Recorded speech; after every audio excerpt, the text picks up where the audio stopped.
She was coming for me. What does she want? Hey, I'm Sapphire. Want to hear something scary?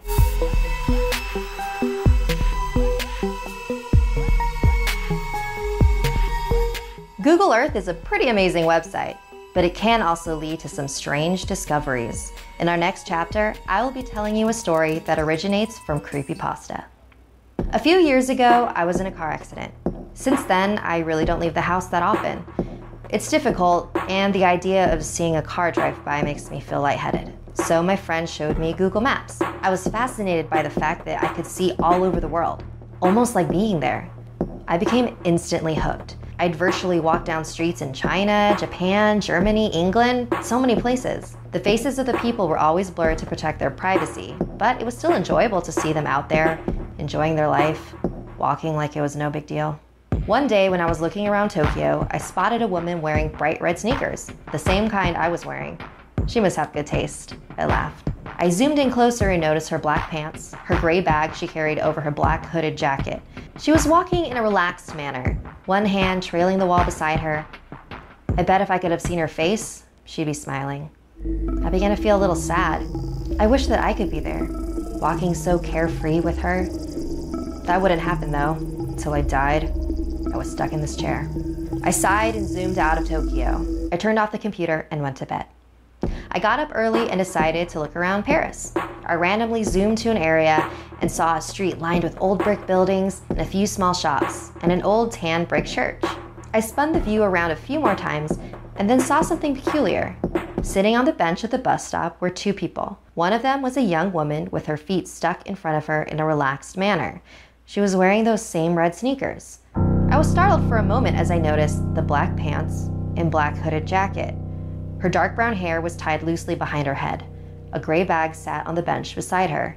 This is crazy, I thought. It can't possibly be the same woman. This is a different country, different continent even. How could it be her? This is stupid. It wasn't as if these were live photographs. They were taken ahead of time and then stored. It's not like she was in two places at once. She could just be a traveler. Besides, without seeing her face, it was impossible to tell it was the same person. Brown is a common hair color. Those red sneakers were something I purchased online. I'm sure a million other people did too. I shook my head and went to fix some lunch.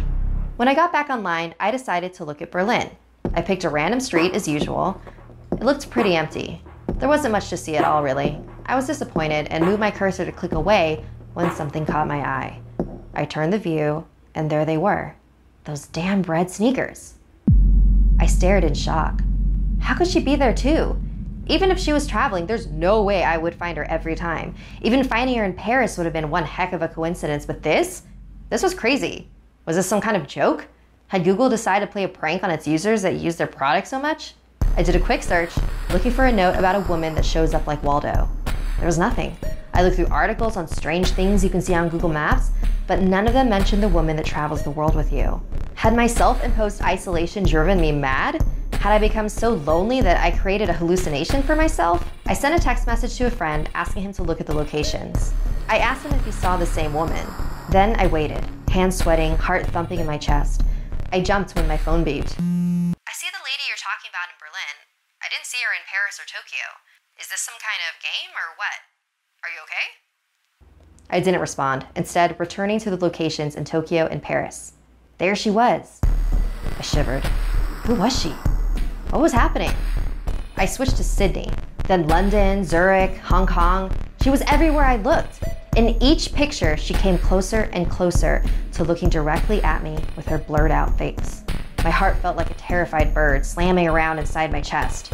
Who was she? Was she following me? Was I following her? I wish I could see the expression on her face, know what she saw when she looked back at me. I wanted to get out of the chair and run. Why is it that the only thing that made me feel free again was the thing that made me feel even more trapped? I typed in the name of my town and zoomed into a random street. It was a couple of miles from my house. The gates to the city park were shown in the clarity of daylight, despite it being night here. There she was. There she was. She was only a few miles from my house. She was near me, and she was watching me. She was coming for me. What does she want? I typed in the name of the apartment complex where I live. I could see the outside of the building. The parking lot was full of cars, and there were a few blurred out children in the playground. I searched everywhere for her. She wasn't in the parking lot or on the sidewalks, not hiding between the buildings or standing in the playground. I even scanned each of the cars, behind the bushes, and each of the blurred windows. She wasn't there.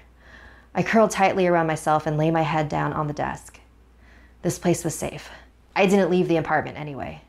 I would never use Google Maps again. I would never see her again. She could stay at the park for all I cared. I'm safe, I said to myself in a whisper.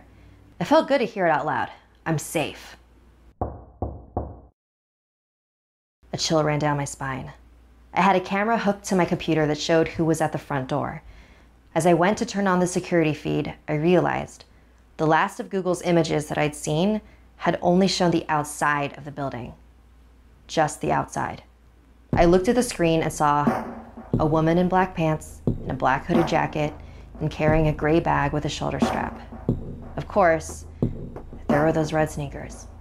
She looked directly at the camera, her face still a complete blur, as she reached her hand out in front of her. That's when I heard the front door slowly open.